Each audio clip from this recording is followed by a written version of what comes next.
Assalamualaikum warahmatullahi taala wabarakatuh. Selamat datang kembali di channel Fiksi Cerita Horor. Untuk kisah kali ini ada sebuah cerita yang berjudul Jenazah di Tengah Malam Hujan. Sebuah cerita perjalanan seorang pengantar jenazah mengantar ke rumah duka, dan seperti apa kisahnya? Mari kita simak berikut ini. Hujan gerimis menyapu jalanan Yogyakarta malam itu, meninggalkan kilauan basah di aspal yang diterangi lampu jalan temaram.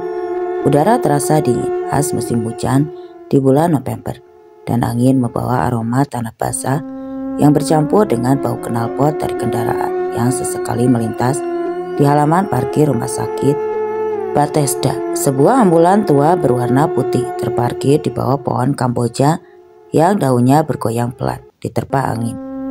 Di dalam ruangan supir Pak Joko, seorang pria berusia 50 tahun dengan rambut yang mulai memutih, sedang memeriksa daftar tugas malam itu. Wajahnya yang keras dan penuh kerutan menunjukkan pengalaman puluhan tahun sebagai supir ambulan. Matanya meski lelah masih tajam, terlatih untuk tetap tenang di bawah tekanan. Di sampingnya Adit, asistennya, yang baru setahun bekerja, duduk gelisah. Pemuda 24 tahun ini masih terlihat canggung dengan seragam putihnya yang sedikit kekecilan. Adit adalah anak desa dari Bantul yang baru saja lulus dari sekolah keperawatan dan memilih bekerja di rumah sakit untuk membantu keluarganya. Meski sudah terbiasa menangani pasien, malam ini adalah kali pertama ia mendapat tugas mengantar jenazah keluar kota, apalagi di tengah malam yang gelap dan basah seperti ini. Tangannya sibuk menggenggam ponsel, mencoba mengalihkan perhatian dengan men-scroll media sosial. Tapi sesekali matanya melirik ke arah pintu belakang ambulan, tempat peti jenazah diletakkan. Pukul 23.15, telepon di dashboard ambulan berdering, nyaring memecah keheningan.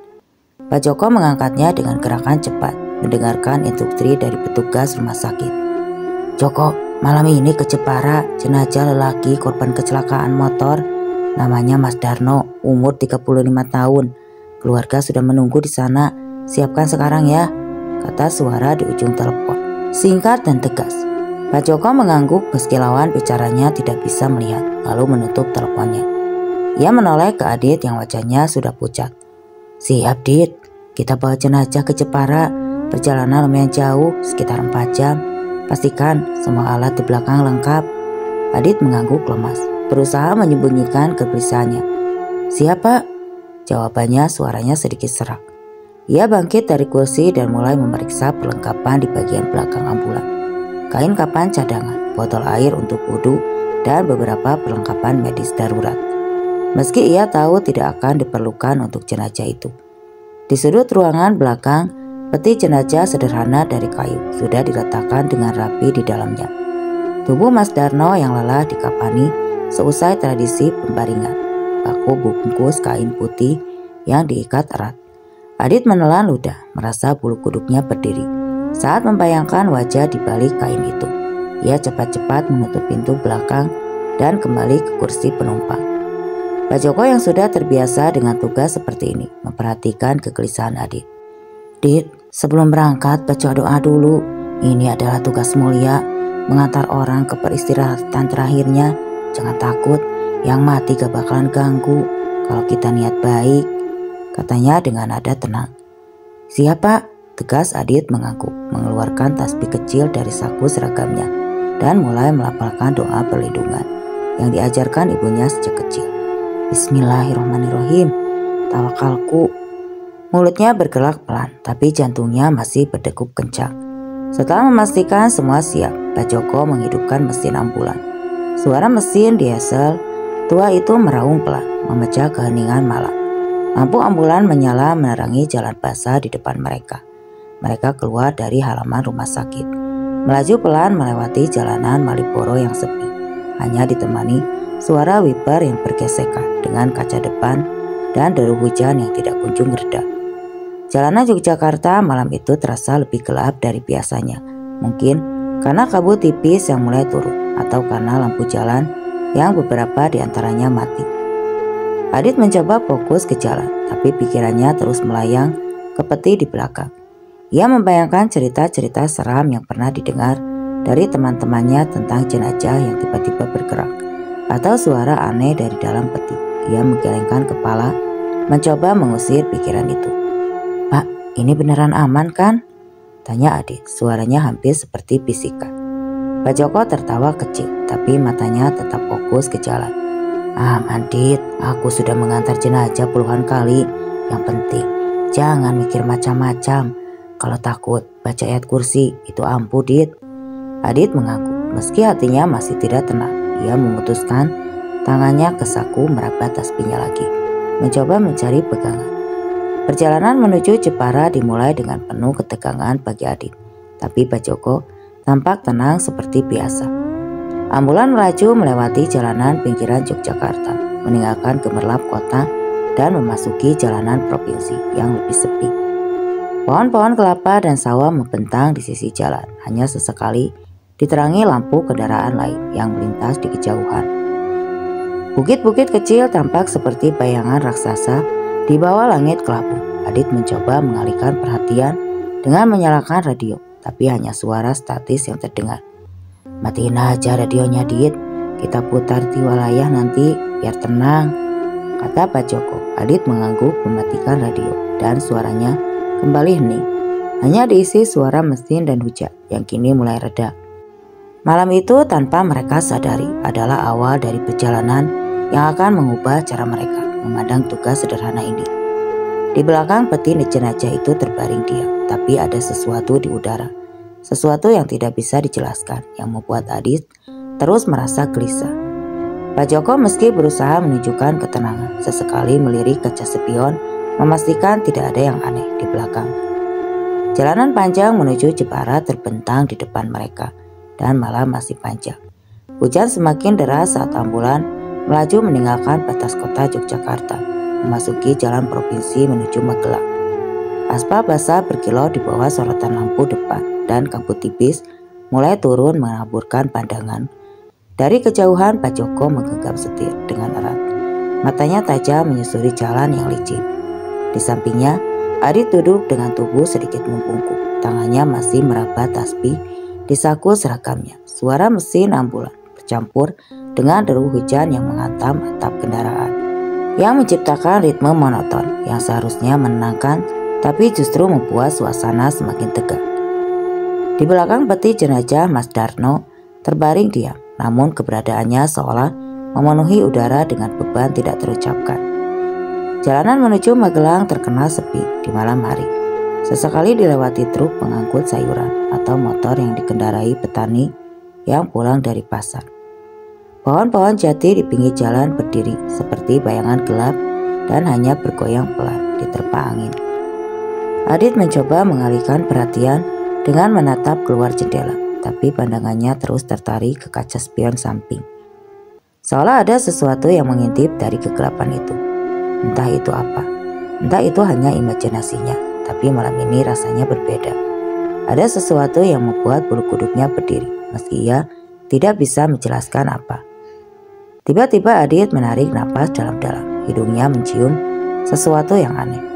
Aroma itu muncul perlahan, samar pada awalnya, lalu semakin kuat, hingga mengisi kabin ambulan. Bau itu bercampuran antara kapur barus yang biasa digunakan untuk jenazah dan sesuatu yang lebih tajam. Amis, seperti darah segar yang tertumpah. Adit mengerutkan kening, mencoba mencium lagi untuk memastikan. "Pak, bau apa ini, Pak?" tanya suaranya bergetar. Ia menoleh ke Pak Joko, berharap pria tua itu punya jawaban yang menenangkan. Pak Joko yang sedang fokus mengemudi mengerutkan dahi. Ia menarik napas pelan, dan wajahnya berubah sejenak sebelum kembali netral. "Bau obat jenazah biasa. Itu kapur barus, formalin, kadang bercampur sama bau tubuh. Jangan dipikirin ya," jawabnya suaranya datar. Tapi ada sedikit ketegangan yang tidak bisa disembunyikan. Ia membuka sedikit jendela di sisi sopir, berharap udara segar bisa mengusir bau itu. Namun aroma itu tidak hilang, malah semakin pekat, seolah menempel di udara, menyusup setiap sudut kabin. Adit merasa tenggorokannya kering. Ia melirik ke arah belakang.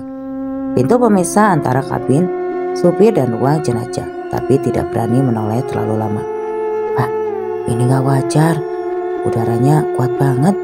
Apa ada petinya yang bocor ya?" tanya Adit. Suaranya kini nyaris berbisik. Pikirannya mulai dipenuhi bayangan-bayangan mengerikan, jenazah yang tiba-tiba terbangun, atau cairan tubuh yang merembas dari kain kapan itu. Ia tahu itu tidak masuk akal. Mas Darno sudah dinyatakan meninggal berjam-jam lalu di rumah sakit korban tabrakan motor yang merenggut nyawanya seketika. Tapi bau itu terasa begitu nyata, begitu hidup, seolah ada sesuatu di belakang yang masih bernapas. Pak Joko tidak langsung menjawab. Ia menarik napas panjang. Tangannya sedikit gemetar di setir, meski ia berusaha menyembunyikan. "Dit, jangan mikir aneh-aneh. Ini cuma bau biasa. Kalau takut, putar tilawah atau bawa kaset di laci," katanya, mencoba mengalihkan perhatian. Adit buru-buru membuka laci di depannya, mengambil kaset tua bertuliskan tilawah Yasin dengan tulis tangan sudah pudar. Ia memasukkannya ke pemutar kaset kuno di dashboard, dan suara merdu bacaan Al-Quran mulai mengalir, memecah keheningan. Suara itu seharusnya menenangkan, tapi bagi Adit, bau itu tetap mengganggu, seperti bayangan yang tidak mau pergi. Perjalanan berlanjut dalam suasana semakin mencekam. Jalanan mulai menanjak, memasuki kawasan perbukitan di pinggir Magelang. Kabut semakin tebal dan lampu ambulan hanya mampu menerangi beberapa meter ke depan. Pak Joko mengurangi kecepatan, matanya tidak lepas dari jalanan. "Hati-hati di sini, Dit. Jalannya sempit, banyak tikungan. Pernah ada kecelakaan di dekat sini, katanya si angker," katanya setengah bercanda. Tapi Adit tidak bisa tertawa. Ucapan itu justru membuatnya semakin gelisah. Ia teringat cerita dari temannya di rumah sakit tentang jalanan di Magelang yang konon sering didatangi oleh makhluk yang tidak kasat mata, terutama di malam hujan seperti ini. Bau itu tidak kunjung hilang, malah semakin kuat. Setiap kali ambulan melewati daerah yang lebih gelap, Adit mulai merasa mual. Tapi ia tidak berani mengeluh lagi, takut dianggap penakut oleh Pak Joko. Ia mencoba fokus pada bacaan Yasin yang masih mengalun dari pemutar kaset. Tapi pikirannya terus kembali ke peti di belakang. "Apa benar cuma bau obat?" tanyanya di dalam hati. Ia tahu prosedur pengkapanan jenazah dilakukan dengan cermat di rumah sakit. Tubuh dibersihkan, dibungkus kain kapan, dan dimasukkan ke peti yang tertutup rapat. Tidak seharusnya ada bau seperti ini, apalagi bau darah segar. "Pak, kita cek petinya enggak?" tanya Adit. Tiba-tiba suaranya hampir putus asa. Pak Joko menoleh sekilas, alisnya terangkat. "Cek apa? Jenazah sudah dikapani dengan benar. Jangan bikin panik, Dit. Kita tugasnya cuma mengantar, bukan buka-buka peti," jawabnya tegas. Tapi Adit bisa melihat keraguan di mata Pak Joko juga. Dia merasakan bau itu, dan meski pengalamannya membuatnya lebih tenang, ada sesuatu malam ini yang membuatnya tidak sepenuhnya yakin. Adit akhirnya diam, tapi tangannya tidak berhenti memainkan tasbih. Ia mencoba mengingat-ingat doa yang diajarkan ibunya, berharap itu cukup untuk menenangkan hatinya. Di luar hujan mulai mereda, tapi kabut masih menyelimuti jalanan, membuat dunia di sekitar mereka menjadi lebih terisolasi. Ambulan melaju pelan dan suara tilawah terus mengalun. Namun bau itu tetap ada, seperti pengingat bahwa sesuatu di belakang mereka bukan sekedar jenazah biasa. Adit melirik kaca spion lagi, dan untuk sesaat ia serasa melihat bayangan samar di belakang peti. Tapi ia buru-buru menggeleng, meyakinkan diri bahwa itu hanyalah ilusi. Pak Joko seolah merasakan kegelisahan Adit, akhirnya berbicara. "Dit, kalau takut cerita saja, yang bikin kamu kerja di ambulan, biar pikiranmu teralihkan." Adit tersenyum tipis, tapi wajahnya masih pucat. "Bapak tahu, Pak, buat bantu keluarga di kampung. Tapi kayaknya malam ini saya nyesel ambil shift malam." Seandainya meskipun ada suaranya serius, Pak Joko tertawa kecil. Tawanya terdengar dipaksakan. Malam masih panjang dan perjalanan menuju Jepara masih jauh. Bau itu terus mengikuti mereka seperti bayangan yang tidak mau pergi. Dan Adit mulai merasa bahwa perjalanan ini bukan hanya tentang mengantar jenazah. Ada sesuatu yang lain, sesuatu yang menunggu mereka di kegelapan. Hujan akhirnya mereda meninggalkan udara dingin yang menyelimuti jalanan menuju Kalasan. Ambulan melaju pelan di jalanan provinsi yang sepi yang ditemani suara mesin diesel yang berderit dan bacaan Tiwalaya yang masih mengalun dari kaset tua di dashboard. Kabut tipis masih menggantung di udara, membuat lampu depan ambulan seolah berenang di lautan kelabu. Pak Joko mengemudi dengan hati-hati, tangannya kokoh di setir, tapi matanya sesekali melirik ke kaca spion, seolah ingin memastikan bahwa peti jenazah di belakangnya tetap diam. Adit di sisi penumpang duduk dengan tubuh tegang, tangannya tidak lepas dari tasbih yang kini sudah basah oleh keringat. Bau aneh bercampur kapur barus dan darah masih tercium, meski sedikit samar karena jendela yang sedikit terbuka. Namun itu cukup membuat Adit terus gelisah, pikirannya dipenuhi bayangan yang tidak ingin ia ketahui. Perjalanan yang panjang dan suara mencekam membuat perut mereka keroncongan. Pak Joko yang sudah mulai terbiasa dengan shift malam tahu bahwa mereka perlu beristirahat sejenak untuk menjaga stamina. "Dit, kita mampir dulu di warung. Ada warung makan di Kalasan, gak jauh dari sini. Makan nasi goreng, minum teh panas, biar badan enakan," katanya. Suaranya datar tapi penuh otoritas. Adit mengangguk lemas, meski hatinya berat untuk berhenti.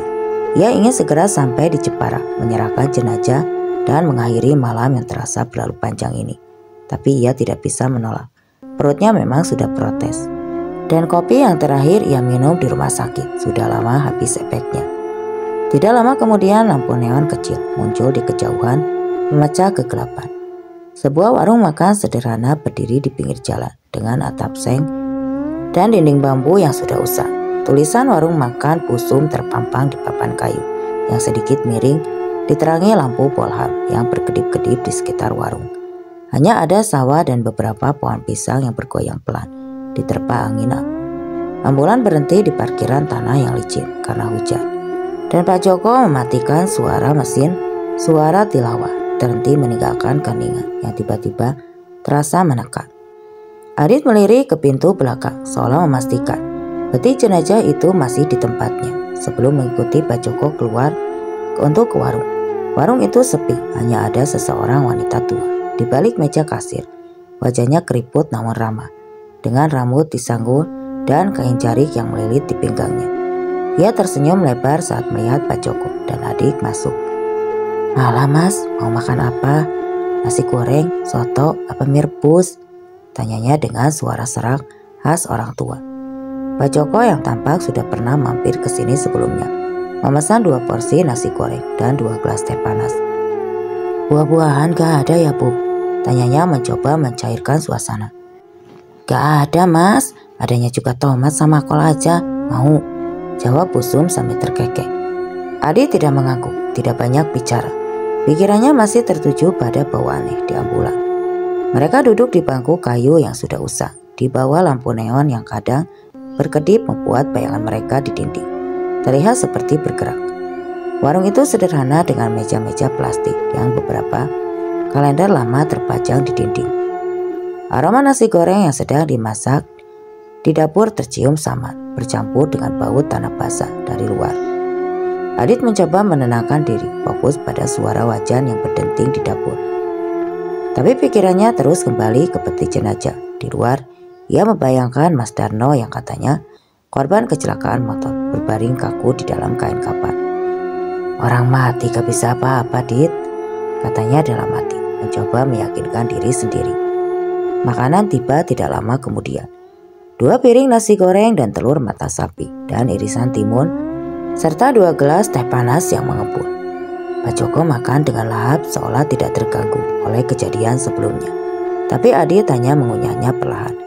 Pikirannya masih kacau. Ia mencoba mengontrol untuk mengalihkan perhatian. "Pak, Bapak nggak pernah takut ya ngantar jenazah malam-malam begini?" tanyanya. Suaranya pelan. Pak Joko tersenyum tipis mengunyah nasi gorengnya sebelum menjawab. "Dulu takut Dit, tapi lama-lama biasa. Yang penting niat kita bantu keluarga yang ditinggal. Kalau takut, ya baca doa, Tuhan yang jaga." Saat mereka selesai makan, Pusum mendekati meja mereka dengan senyum ramah, membawa buku catatan kecil untuk menghitung tagihan. "Loh, yang satu mana? Tadi kan pesan buat dibungkus juga ya?" tanyanya tiba-tiba. Melirik ke arah pintu warung. Pak Joko dan Adit saling pandang bingung. "Kami cuma berdua, Bu," kata Pak Joko. Alisnya terangkat. Adit merasa jantungnya bertambah kencang. "Loh, tadi kan ada yang pesan nasi goreng buat dibungkus. Aku kira teman kalian," kata Busung. Nadanya polos tapi membuat bulu kuduk Adit berdiri. "Gak ada, Bu, cuma kami berdua," tegas Pak Joko meski suaranya sedikit bergetar. Busung mengangguk tapi wajahnya tampak ragu. "Ya sudah, mungkin aku yang salah dengar dibungkusnya, siapa tahu kalian mau membawa," katanya kembali sambil menyerahkan sebuah kantong plastik berisi kotak styrofoam. Bau nasi goreng tercium dari dalamnya, tapi Adit merasa ada sesuatu yang salah. Mereka buru-buru membayar, tidak ingin berlama-lama. Pak Joko menyerahkan beberapa lembar uang kertas dan mereka bergegas kembali ke ambulan, membawa bungkusan makanan yang tidak mereka pesan. Di luar udara terasa lebih dingin dan kabut seolah semakin tebal menyelimuti warung dan ambulan, seperti selimut kelabu di dalam ambulan. Adit meletakkan bungkusan itu di dashboard, tangannya sedikit gemetar. "Pak, aneh banget tadi, siapa yang pesan bungkusan ini?" Suaranya nyaris berbisik. Pak Joko tidak langsung menjawab, ia menghidupkan mesin. Matanya fokus ke jalan, tapi Adit bisa melihat kerutan di dahinya semakin dalam. "Jangan dipikirin, Dit, mungkin ibunya salah dengar, orang tua kan kadang pelupa," katanya. Tapi nada suaranya tidak meyakinkan. Adit menatap bungkusan itu, merasa ada sesuatu yang tidak beres. Ia teringat cerita-cerita seram dari kampungnya tentang penutup yang kadang muncul di warung-warung sepi, memesan makanan seolah mereka manusia biasa. Ambulan kembali melaju meninggalkan warung busuk yang kini hanya terlihat sebagai titik cahaya kecil. Di kejauhan tilawah kembali diputar, tapi suaranya tidak mampu menghapus kegelisahan yang kini menyelimuti mereka. Adit melirik ke belakang, ke arah pintu pemisah ruang jenazah untuk saat. Ia merasa mendengar suara samar seperti gesekan kain atau langkah pelan. Ia menggeleng mencoba meyakinkan diri bahwa itu hanyalah imajinasinya. Tapi bau kapur barus dan darah itu kembali tercium lebih kuat dari sebelumnya, seolah menyambut mereka kembali ke dalam ambulan. Ambulan kembali melaju di jalanan kalasan yang gelap, meninggalkan warung busung yang kini hanya tampak seperti titik cahaya samar dari kejauhan. Kabut tipis menggantung rendah membuat lampu depan ambulan seolah terperangkap dalam lautan kelabu. Suara tilawah dari kaset tua itu terus mengalun, tapi bacaan Yasin tidak lagi mampu menenangkan Adit. Bungkusan nasi goreng yang diberikan Busung terletak di dashboard seolah menatapnya dengan diam.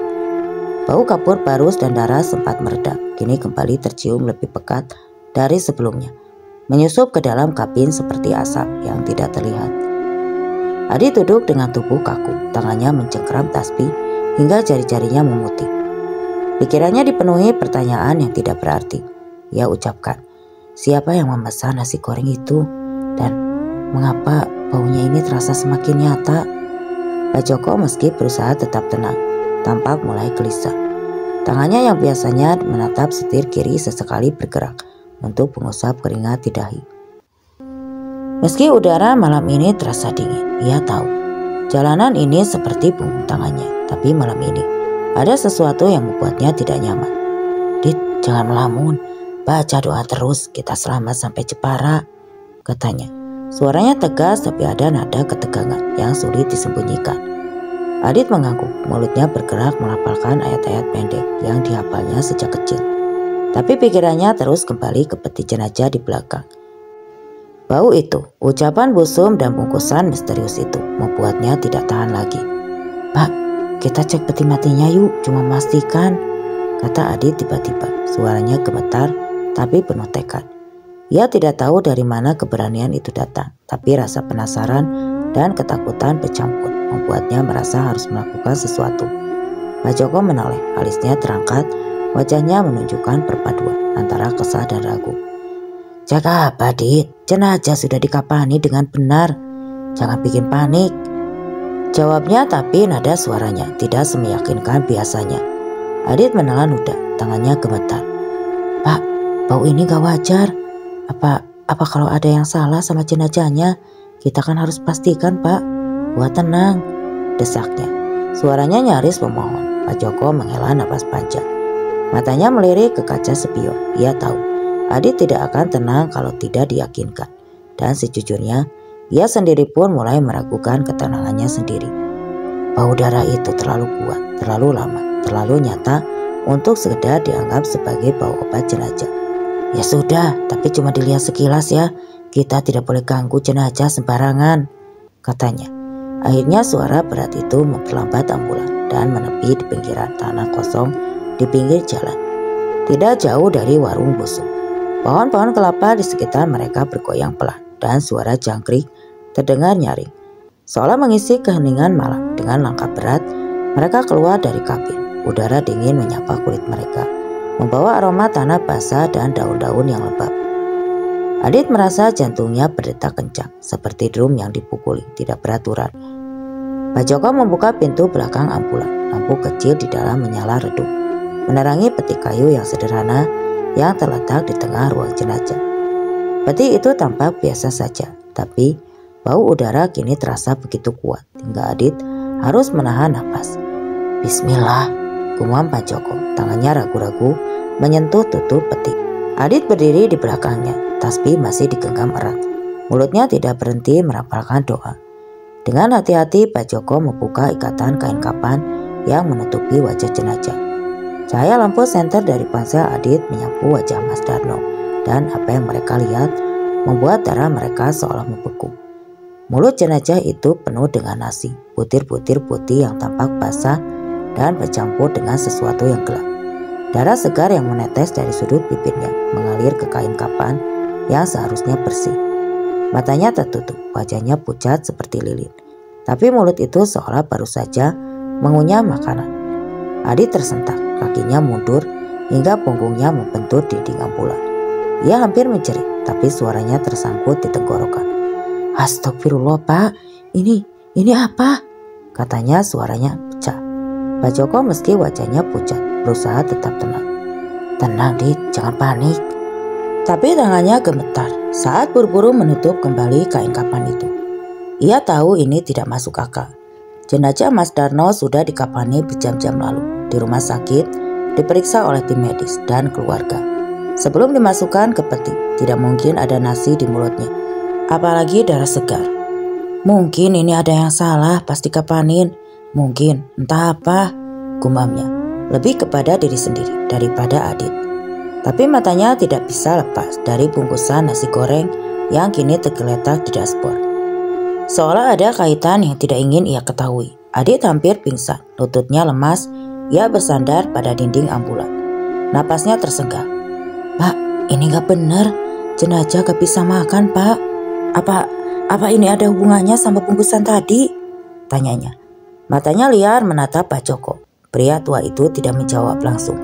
Ia menutup peti dengan cepat, mengikat kain kapan kembali, dan menutup pintu belakang ambulan dengan gerakan tergesa.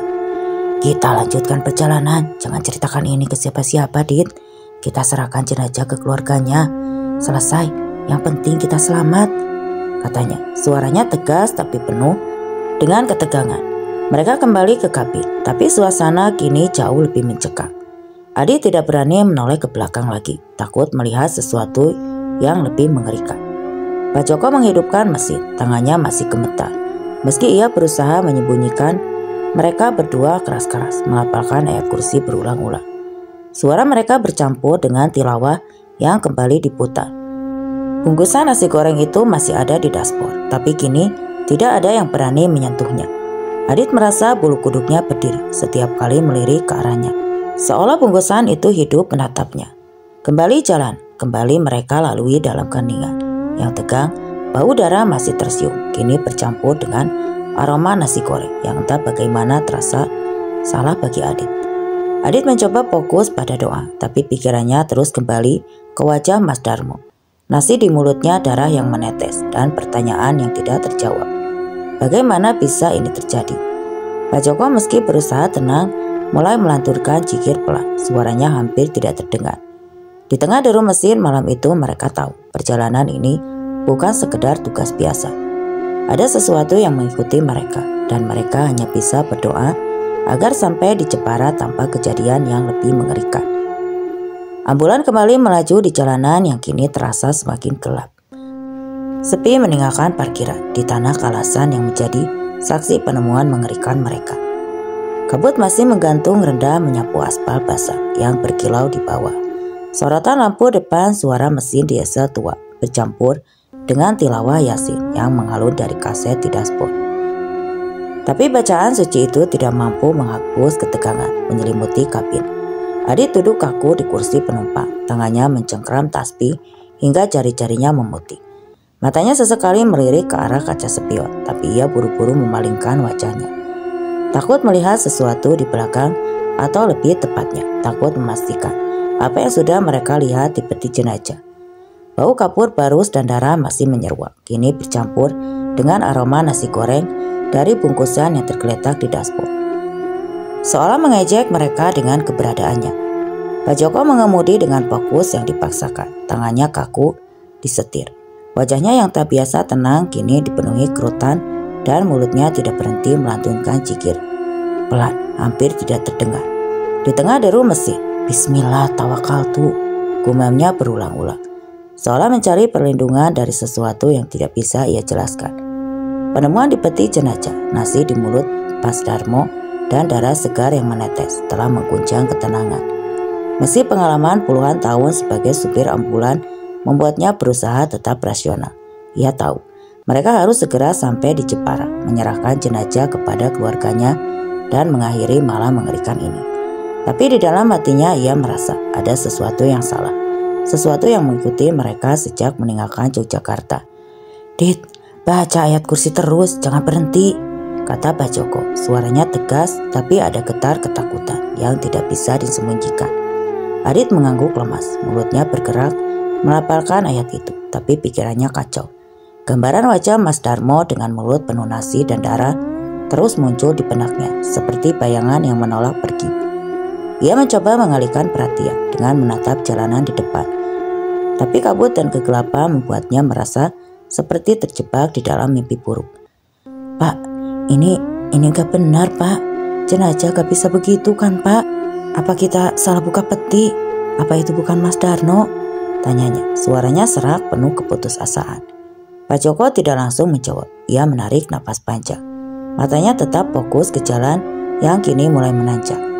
"Jangan mikir macam-macam, Dit. Kita tugasnya mengantar jenazah, bukan hanya nanya yang tidak penting.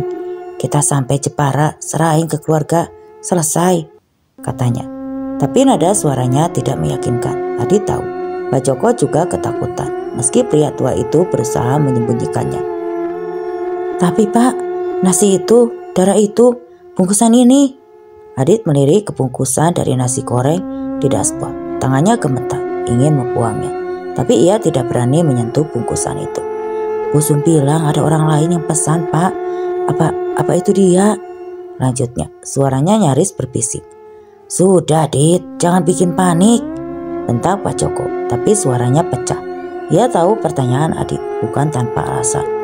Ucapan busum tentang orang ketiga yang memesan makanan, ditambah penemuan mengerikan di peti membuatnya mulai mempertanyakan apa yang sebenarnya mereka bawa. Tapi ia tidak ingin memicu kepanikan lebih lanjut. "Kita fokus ke jalan Jepara, tinggal 2 jam lagi. Berdoa, biar Tuhan melindungi kita," katanya mencoba mengembalikan kendali atas situasi perjalanan berlanjut. Dalam suasana yang semakin tegang, jalanan kini memasuki kawasan hutan jati di perbatasan Magelang dan Semarang, tempat yang dikenal sepi dan sering dikaitkan dengan cerita-cerita mistis oleh warga setempat. Di tengah hutan mereka melewati sebuah pohon beringin besar yang berdiri megah di pinggir jalan. Akar-akarnya menjuntai seperti jaring laba-laba raksasa. Konon, pohon itu angker, sering menjadi tempat penampakan bagi para pengemudi malam. Adit teringat cerita dari temannya di rumah sakit tentang penunggu pohon beringin yang kadang mengganggu kendaraan yang lewat. Ia mencoba mengusir pikiran itu, tapi jantungnya kembali berdetak kencang. Tiba-tiba lampu depan ambulan berkedip-kedip seolah kehilangan daya. Mesin mulai tersendat mengeluarkan suara aneh seperti batuk-batuk. Sebelum akhirnya hampir mati, Pak Joko mengutuk pelan. Tangannya buru-buru memutar kunci kontak. Astagfirullahaladzim, apalagi ini? Wajahnya pucat. Adit memegang dashboard, napasnya tersengal. Pak, mati beneran apa karena kita buka peti tadi ya? Tanyanya, suaranya penuh ketakutan. Pak Joko tidak menjawab, fokus mencoba menghidupkan mesin kembali. Setelah beberapa detik yang terasa, 1 jam mesin akhirnya meraung lagi dan lampu kembali menyala. Mereka saling pandang, wajah mereka dipenuhi keringat dingin. Jangan bilang begitu, Dit. Mesin tua, ya wajar. Jalan terus, kata Pak Joko, tapi suaranya gemetar. Ia tahu ini bukan sekedar masalah mesin. Pohon beringin itu kini berada di belakang mereka. Tapi merasa Adit ada sesuatu yang mengintip dari kegelapan, seolah mengikuti ambulan. Ia tidak berani menoleh, tapi bau darah itu kembali menguat bercampur dengan aroma nasi goreng yang kini terasa memualkan. Tilawah terus mengalun, tapi suara itu seolah tenggelam dalam ketegangan yang menyelimuti mereka. Setelah beberapa jam yang terasa seperti seabad, langit mulai memudar menjadi kelabu pucat. Tanpa fajar akan segera tiba. Ambulan akhirnya memasuki perbatasan Jepara, melewati sawah-sawah dan rumah-rumah sederhana yang mulai terlihat. Rumah duka sudah dekat dan keluarga Mas Darno menunggu di sana. Ketika mereka tiba, matahari pagi mulai muncul, menyapu kabut dan membawa sedikit kelegaan. Keluarga menyambut peti jenazah dengan tangis dan doa. Tanpa curiga apapun, Pak Joko dan Adit membantu menurunkan peti. Wajah mereka pucat, tapi berusaha tersenyum sopan. Tidak ada yang tahu apa yang mereka alami malam itu. Bau aneh nasi goreng misterius atau wajah Mas Darmo dengan darah di mulutnya setelah tugas selesai. Mereka kembali ke ambulan. Bungkusan nasi goreng masih ada di dashboard. Adit ingin membuangnya, tapi Pak Joko menggeleng. Biarin saja, Dit. Kita tidak usah ganggu apa yang enggak kita ngerti, katanya pelan. Mereka berjanji pada diri sendiri untuk tidak pernah menceritakan kejadian malam itu kepada siapapun. Yang terpenting selalu baca doa sebelum tugas, Dit, kata Pak Joko. Suaranya berat. Adit mengangguk. Tapi ia tahu malam itu telah meninggalkan bekas yang tidak akan pernah ia lupakan. Oke teman-teman, sekian untuk kisah kali ini. Semoga apa yang saya sampaikan kali ini dapat menjadikan pembelajaran dan tentunya dapat menghibur kalian semua. Terima kasih untuk para sahabat yang mau mampir ke channel ini. Wassalam.